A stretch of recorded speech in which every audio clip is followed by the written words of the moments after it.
Hi students, welcome to DS Economics channel. Today we are going to discuss 2023 January Kerala State Eligibility Test Economics Previous Year question. This is your part 2. In part 1 we have already discussed from question number 1 to 40. Those who don't watch the previous video, they can watch the video. I have given the link and I have created already a playlist for Kerala set. You got the playlist in the description, video description. So in this video we are going to discuss part 2. In this part we are going to discuss from question number 41 to 80, 40 question. Then another part, in the final part we discuss from the question number 81 to 120. So total 120 question we have discussed it in 3 parts, part 1 to 3. So in this part 41 to 80 question. So please subscribe this channel for more such updates. Let's start the class. Question number 41. Trade theory based on differences in relative factor endowments has been developed by 𝙁𝙍𝙀𝙀 𝙀𝙁 David Ricardo.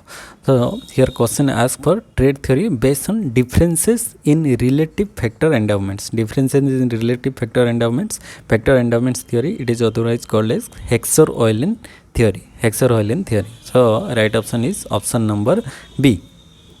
Then next question, when the income effect is positive and very strong, that the law of demand doesn't hold in case of normal good, given goods, specialty goods, or none of this. So when the income effect is positive and very strong, that the law of demand doesn't hold. So here law of demand doesn't hold and income effect is positive. So generally in it is the exception of law of demand, because law of demand doesn't hold. So law of demand doesn't apply here. The in which good law of demand doesn't apply? In given good law of demand doesn't apply.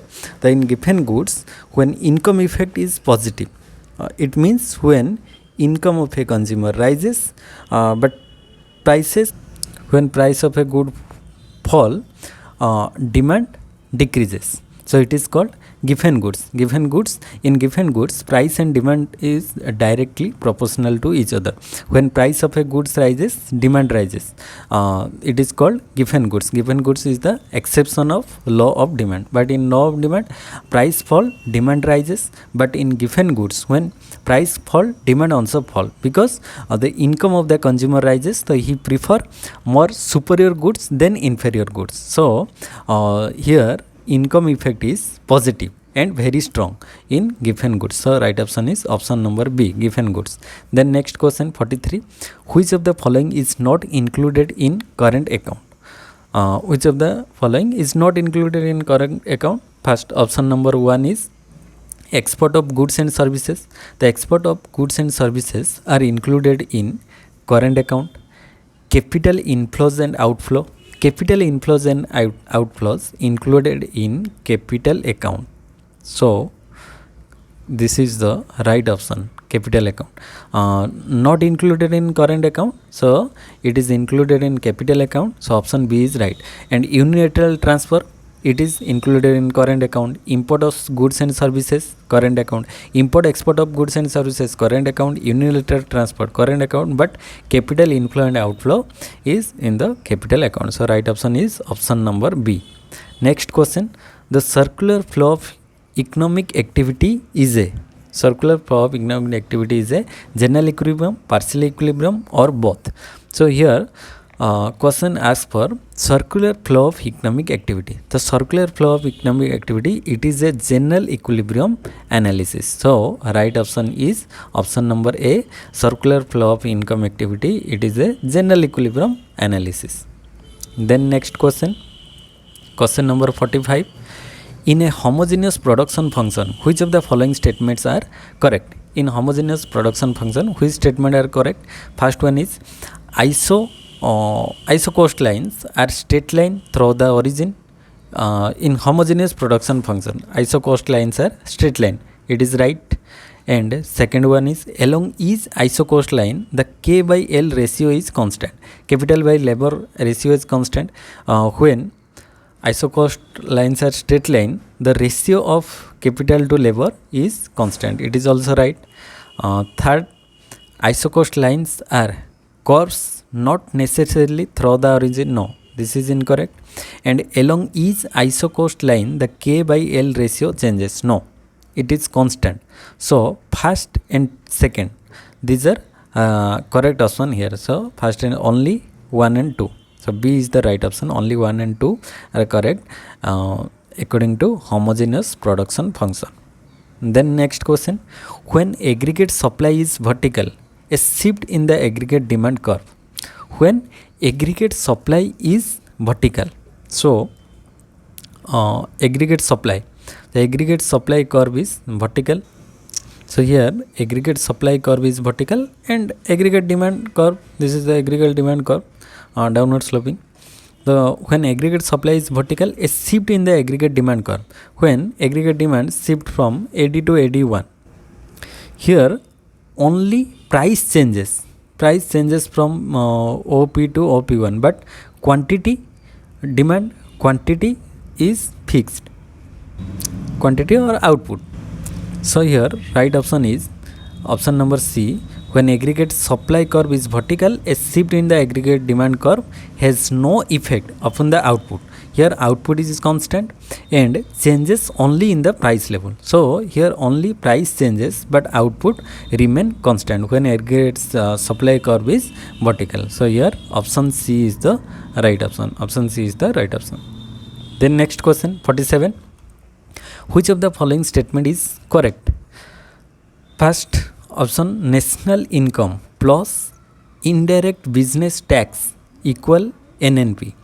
Then national income minus indirect business tax equal to NNP, or national income plus indirect business tax equal to GNP, or national income minus indirect business tax equal to GN. So here first option is national income plus indirect business tax equal to NNP. National income means net national product at factor cost, plus indirect tax equal to NNP at market price. So NNP at factor cost plus net indirect tax is equal to NNP at market price. So here the right option is option number A, NNP at factor cost plus net indirect tax or indirect business taxes equal to NNP. So option number 1 is the correct option. Then next question number 48. The law of diminishing return explain. The law of diminishing return explain long run relationship or short run relationship. Law of diminishing return explain short run relationship. In short run relationship, law of diminishing return, law of increasing return, constant return, diminishing return, these are found, but in long run it is not found. So here right option is option number B. Then next question 49. A dash sign of the cross elasticity implies X and Y are dash.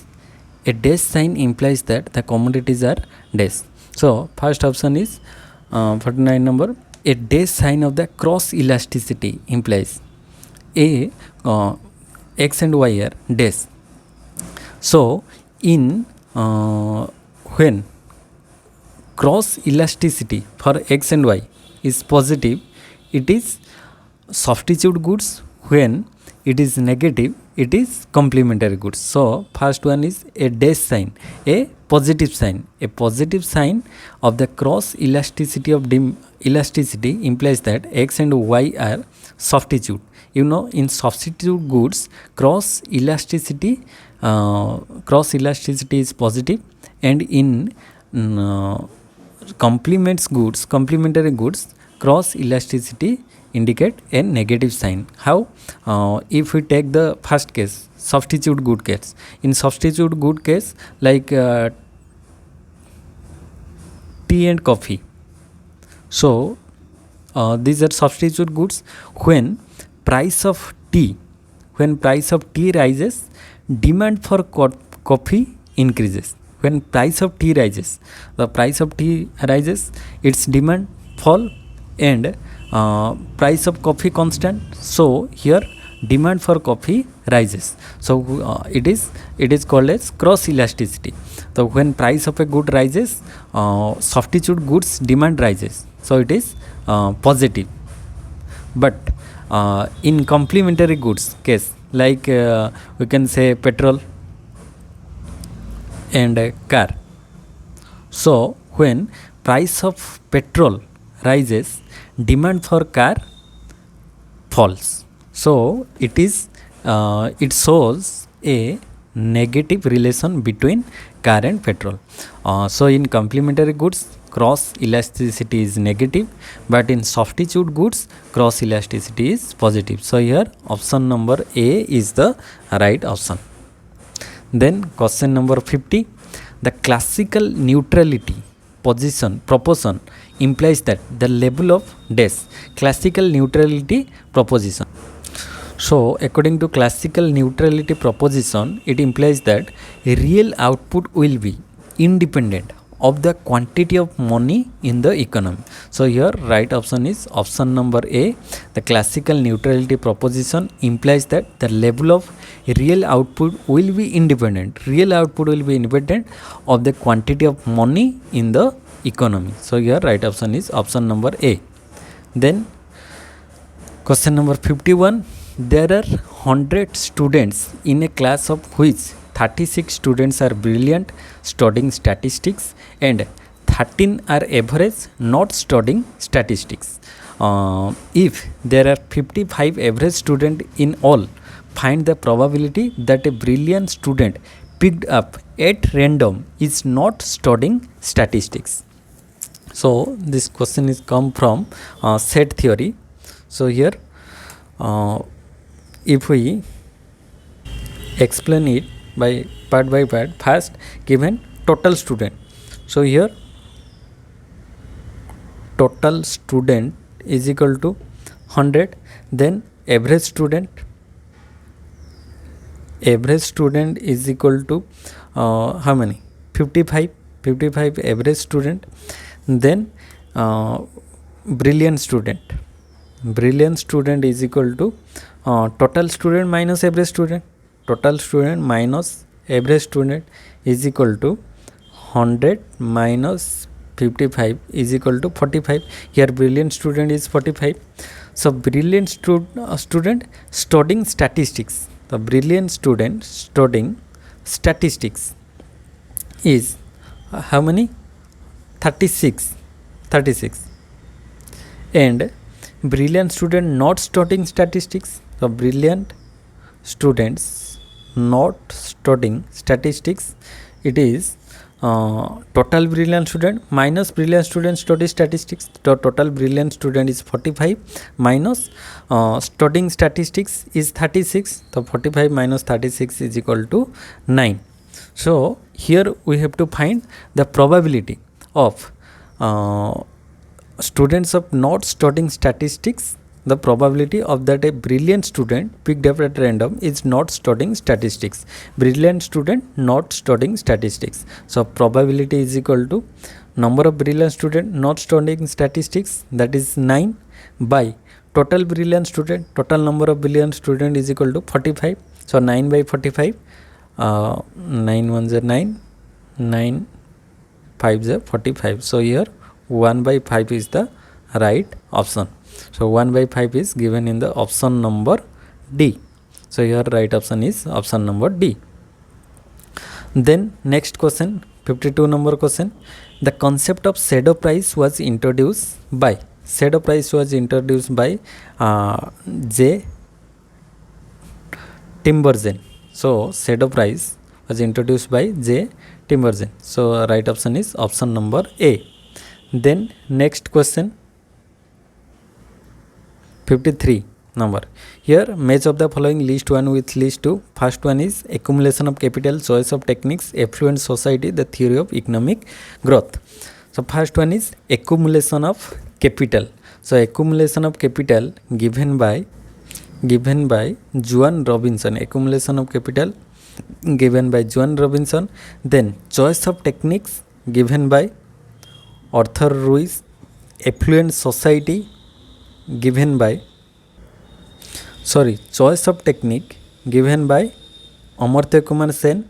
Then affluent society given by 𝙁𝙍𝙀𝙀 and the theory of economic growth given by Arthur Lewis. So first one is accumulation of capital given by Juan Robinson, choice of techniques given by Amartya Kumar Sen, affluent society given by 𝙁𝙍𝙀𝙀 and theory of economic growth given by Arthur Lewis. So first one is A3B1C4. So A3B1C4 and D2. Here option D is the right option. Then next question, which of the following statements is or are correct? Say's law implies equality of aggregate demand and supply. Here Say's law, classical theory law, Say's law of market, supply creates its own demand. So here Say's law implies equality of aggregate demand and supply. First one is option number 1, which is consistent with labor market equilibrium, demand and supply equilibrium, aggregate demand is equal to aggregate supply. So there is no excess supply or excess demand according to classical theory. They says that supply creates its own demand. So here no excess supply or demand. So first one is correct. Then second one is the possibility of deficiency of aggregate demand is ruled out. It is also right. The possibility of deficiency of aggregate demand, classical says that there is no deficiency or surplus in aggregate demand or supply, because what we supply in the economy, they automatically demand by the consumer. So it is also right. So first option 1 and 2 both are right according to the Say's law of market. So both 1 and 2 are correct option. Then next question 55, Engel's law states that the percentage of income spent on dash, food declines as income declines, consumer items declines as income decline, food declines as income increases, or consumer item increases as income declines. So 55, according to Ernest Engel, so Engel's law states that the percentage of income spent on food declines as income increases. So Engel says that when percentage of income when the percentage of income spent on food declines as income increases. When income increases, percentage of food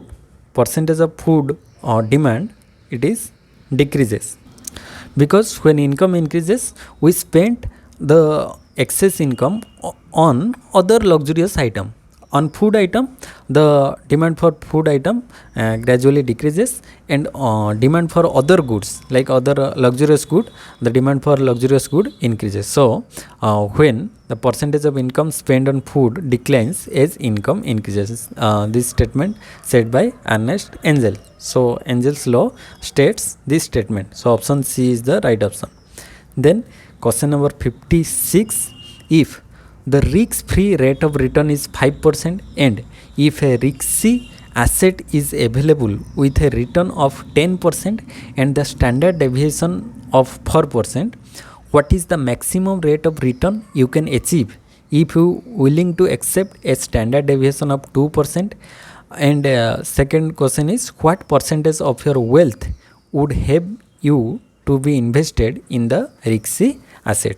So now let's come to its solution. So here question asks for to determine the maximum rate of return achievable with a standard deviation of 2%, we can use the concept of the capital market line, or that is called CML, capital market line, from the portfolio theory. So here data given for risk-free rate RF is equal to 5%, return of risky asset RM is equal to 10%, risk-free rate is 5%, return on risky asset is 10%, and standard deviation of risky asset is equal to 4%, and desired standard deviation of the portfolio sigma p is equal to 2%. So now Steps to calculate. First step is determine the weight of the risky asset. W is equal to sigma P is equal to W into sigma M. That is rearranging for W. W is equal to sigma P by sigma M. That is 2% by 4%. So 2 by 4 is equal to 0.5. So this means that you would invest 50% of your wealth in the risky asset, then calculate the expected return of the portfolio. Expected return of the portfolio. The expected return of a portfolio that includes both a risky asset and a risk-free asset can be calculated as expected return on the portfolio. Return on the portfolio is equal to RF plus W into RM minus RF. So these all are given. So substitute the values. Expected return of portfolio is equal to 5% plus 0.5 into RM value is 10% minus RF value is 5%. So here 5% plus 0.5 into 5. So 5% plus 2.5 is equal to 7.5. So here the maximum rate of return you can achieve with a standard deviation of 2% is 7.5. So you would need to invest 50% of your wealth in the risky asset. So therefore the correct option is 7.5. Here question asks for the maximum rate of return can be achieved with a standard deviation, that is 7.5%.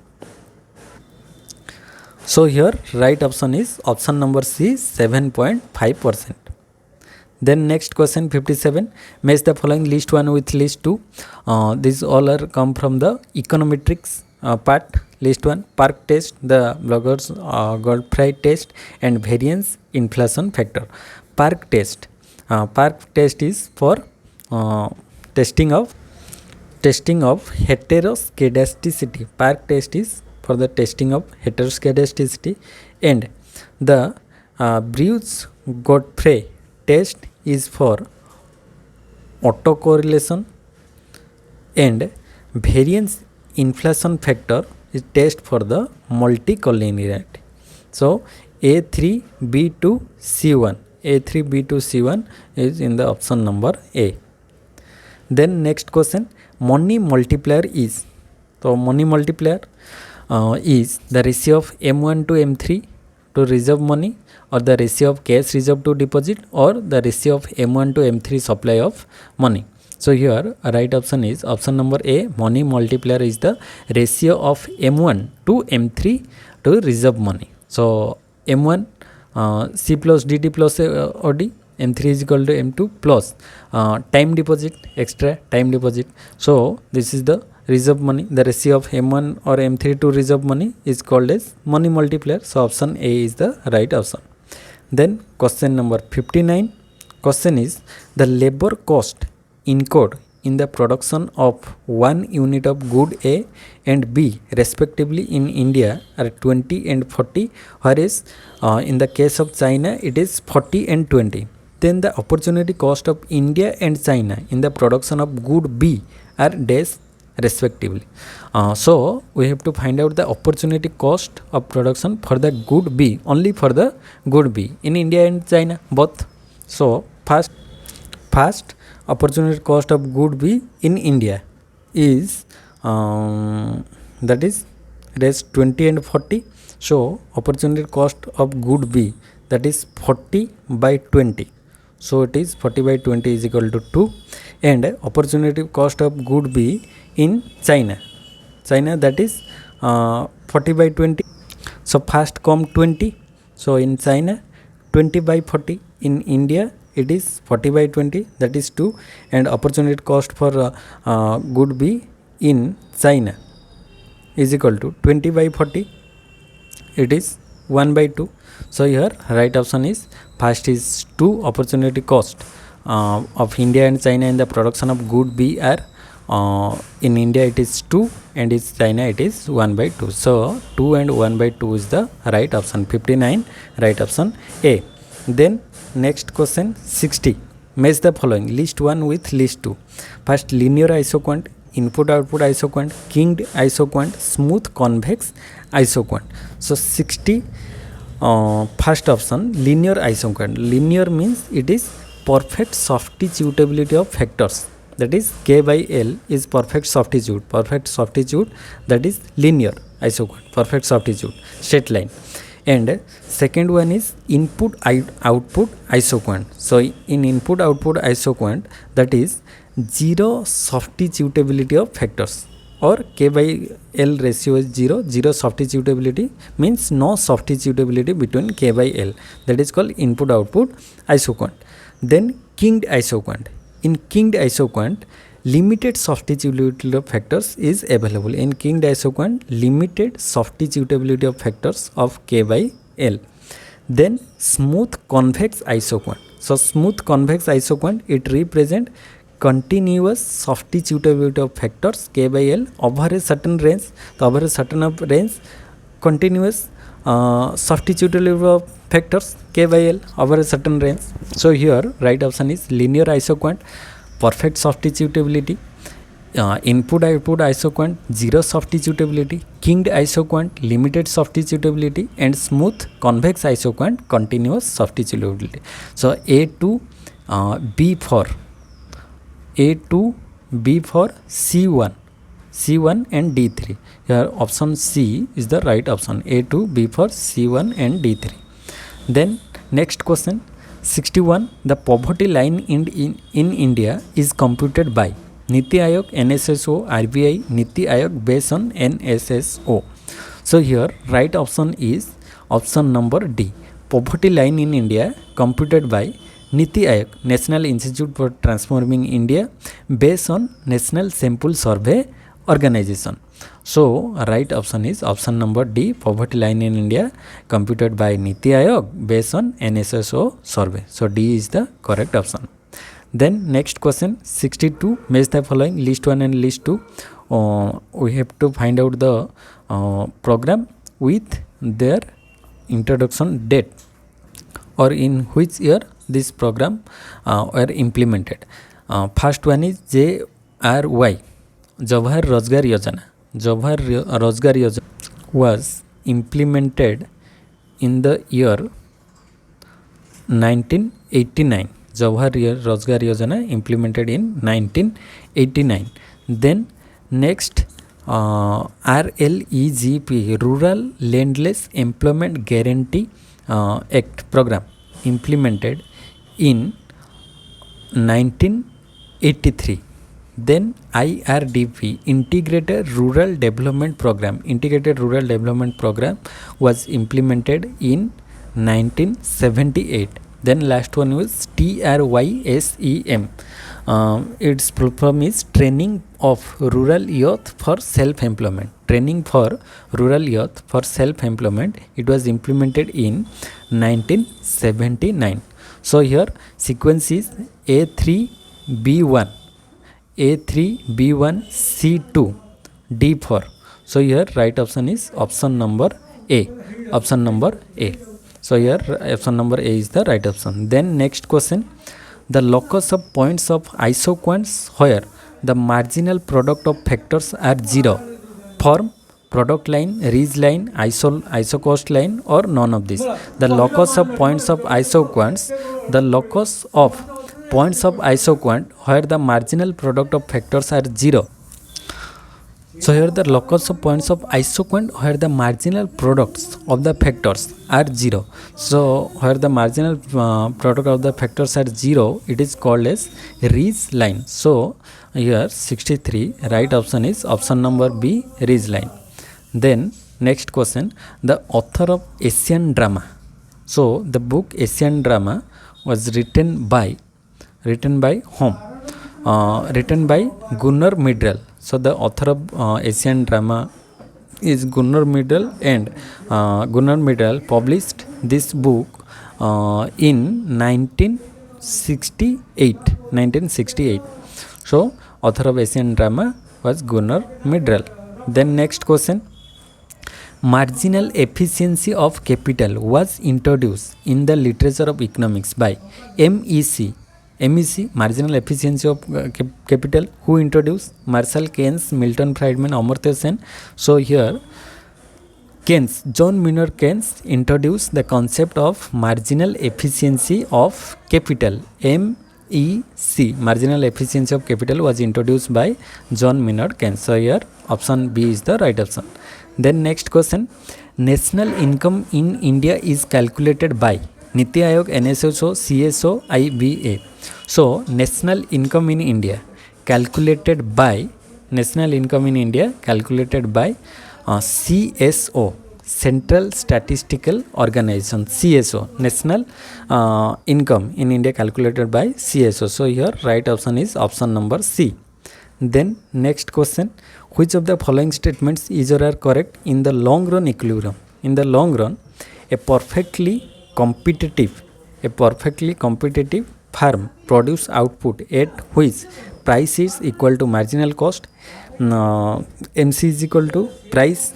It is right option. A perfectly competitive firm produce output at which price is equal to marginal cost in the long run. Then a imperfectly competitive firm produce output at which price is greater than marginal cost. Yes, it is also right.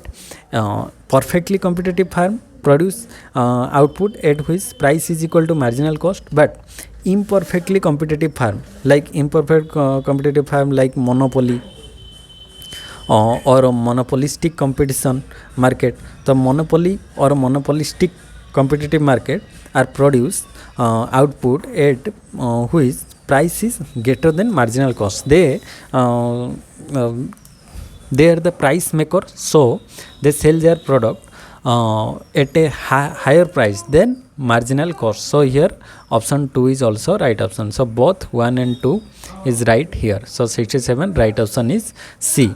Then next question, 68, match the following list 1 and list 2.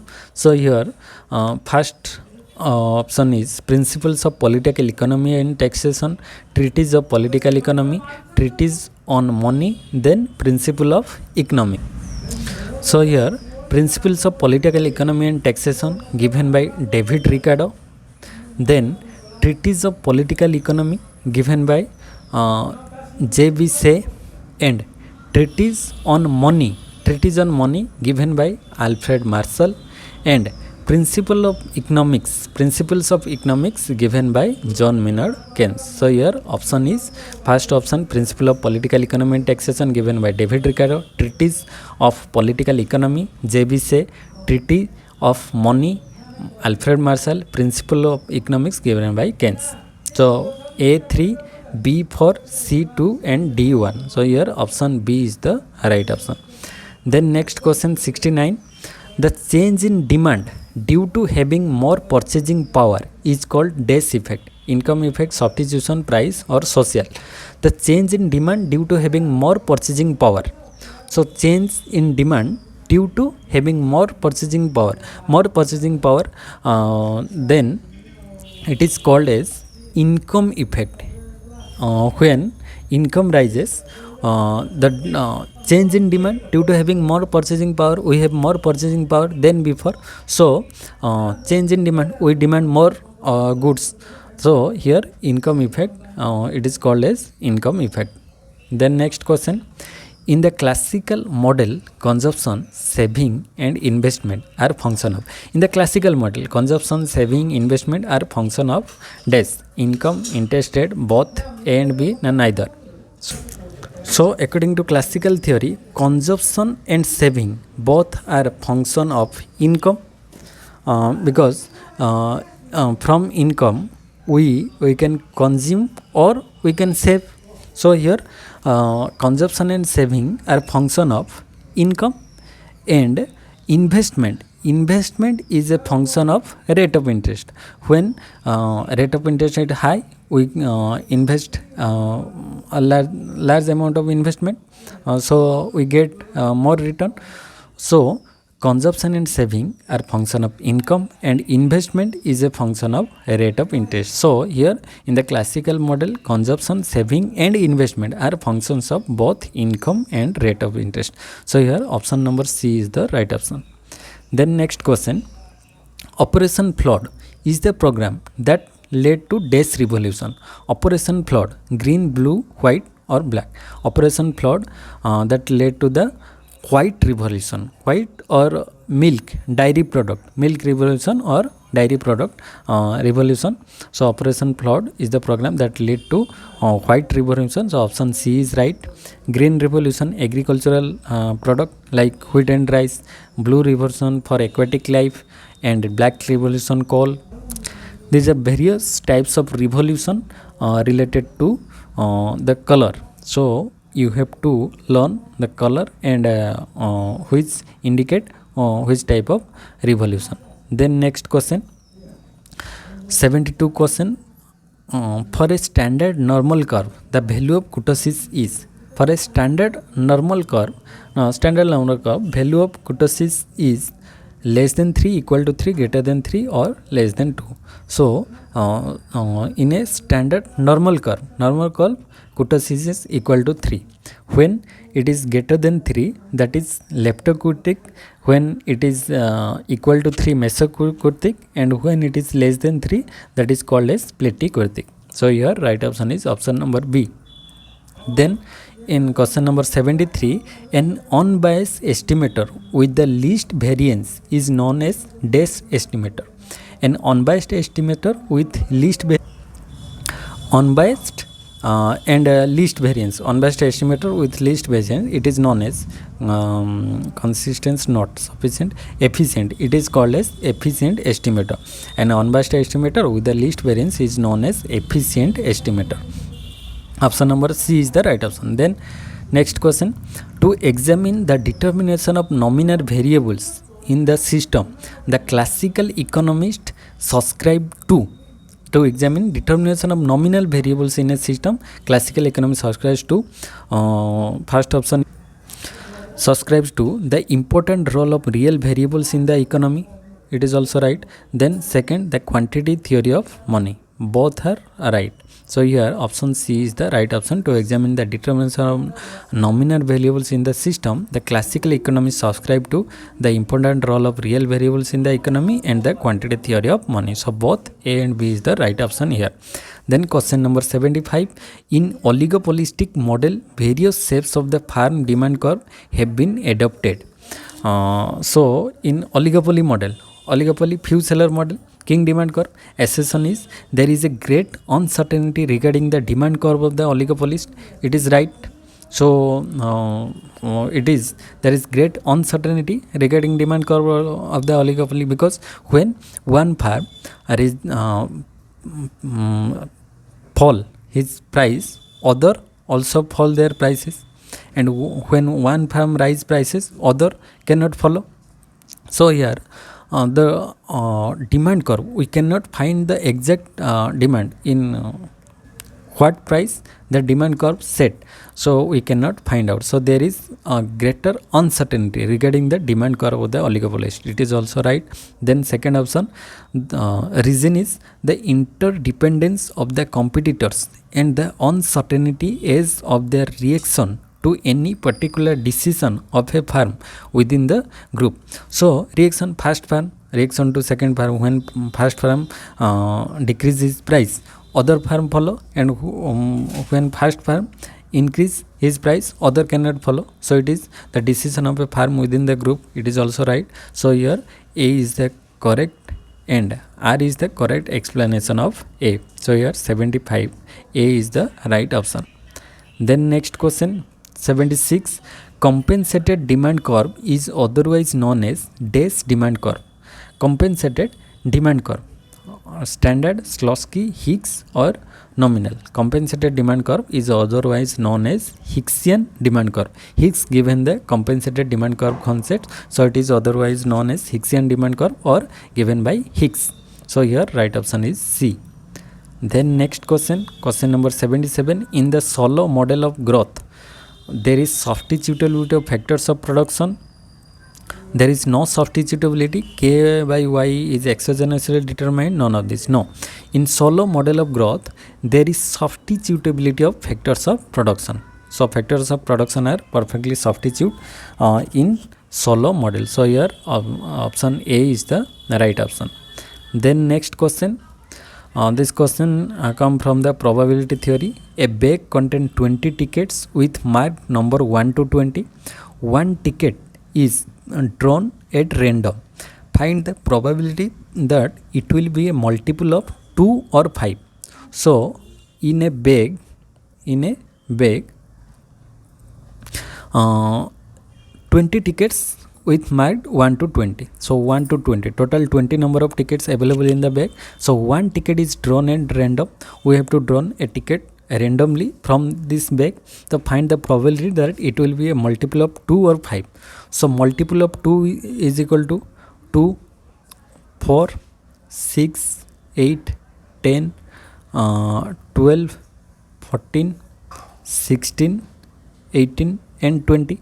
These are the multiples of 2, and multiples of 5 are 5, 10, 15 and 20.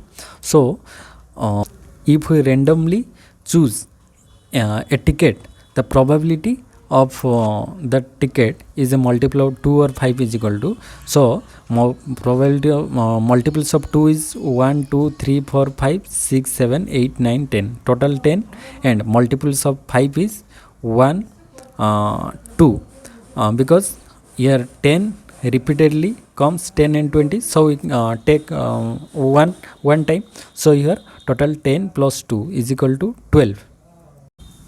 So here find the probability that it will be a multiple of 2 or 5. So probability of multiple of 2 or 5 is equal to total how many times, that is 12, and total number of favorable cases by total number of outcomes. The total number of outcomes is equal to 20. So 12 by 20. So 2 6 12, 2 10 20, 2 3 6 and 2 5 10. So here right option is 3 by 5. So here option number B is the right option, 3 by 5. So probability of getting a multiple of 2 or 5 is equal to 3 by 5. So here B is the right option. Then next question number 79. Match the following list 1 and list 2. First one, revenue deficit, budget deficit, fiscal deficit and primary deficit. So in the 79 number question, first one is revenue deficit. So fiscal deficit minus interest payment, budget deficit plus government market borrowings and liabilities, revenue received minus revenue expenditure, total received minus total expense. So revenue deficit is a revenue received minus revenue expenditure. It is called as revenue deficit, received minus expenditure. Then second one is budget deficit. Budget deficit, total received minus total expenditure. It is called budget deficit. Then next is fiscal deficit. So fiscal deficit is budget deficit plus government's market borrowing and liabilities. So fiscal deficit is budget deficit plus government market borrowing and liabilities. And last one is primary deficit. Primary deficit means fiscal deficit minus interest payment. So fiscal deficit minus interest payment is primary deficit. Here revenue deficit is revenue received minus revenue expenditure. Budget deficit, total received minus total expenditure. Fiscal deficit, budget deficit plus government's market borrowing and liabilities. Primary deficit, fiscal deficit minus interest payment. So here right option is option number 3, A3, B4, C2 and D1. So option number C is the right option. Then today's last question, SARFAESI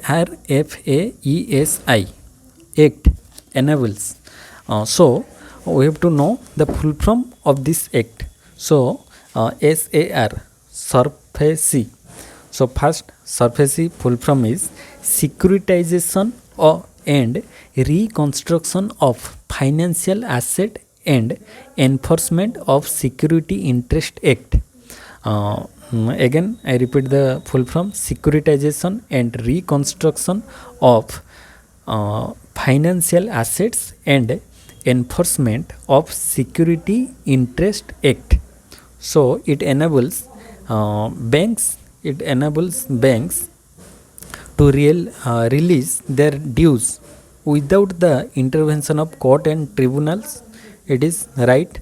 Then second is banks to setting up of asset management companies to acquire NPA, non-performing assets, of any bank or financial agency. It is also right. So here according to SARFAESI Act, both A and B are the right option. So option C is the right option here. So this is all about for the today's session. Hope you like this video. If you like this video, please subscribe and share with your friends. So in the next video, in part 3, we complete the 2023 January Kerala set. So please subscribe my channel for more such objects. See you in next video. Thank you.